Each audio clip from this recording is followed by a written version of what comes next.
میر اٹھ بت کدے سے کعبے گیا، کیا کرے جو خدا خراب کرے۔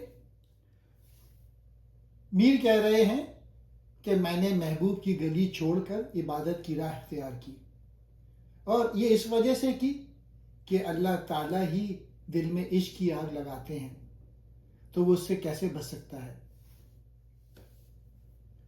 میر کہتے ہیں کہ میں دنیا کی محبتوں سے نکل کر اللہ کی طرف آیا، اور اس لیے آیا کیونکہ اللہ تعالیٰ ہی عشق کی حالت میں مبتلا کرتے ہیں، چاہے وہ عشق حقیقی ہو یا عشق مجازی۔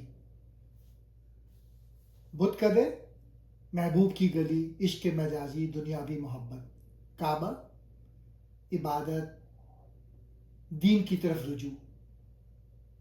میر کہتے ہیں کہ میں محبوب کی گلی چھوڑ کر عبادت کی طرف چلا گیا، یعنی میں نے دنیاوی محبت کو چھوڑ کر اللہ کی طرف رجوع کرنے کی کوشش کی۔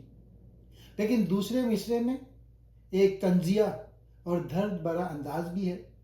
وہ کہتے ہیں کہ اگر خدا ہی کسی کے دل کو عشق میں مبتلا کر دے تو انسان کیا کر سکتا ہے۔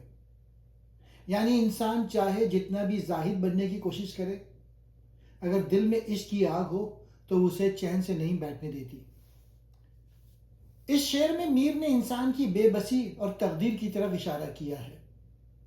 وہ کہتے ہیں کہ انسان کبھی عشق مجازی میں پڑتا ہے اور کبھی عبادت کی طرف جاتا ہے، لیکن اصل اختیار اللہ کے ہاتھ میں ہے۔ اگر خدا کسی کو عشق کی آگ میں مبتلا کر دے تو انسان خود کو اس سے نہیں بچا سکتا۔ خدا خراب کرے، یعنی خدا کسی کو بے قرار یا عشق میں مبتلا کر دے۔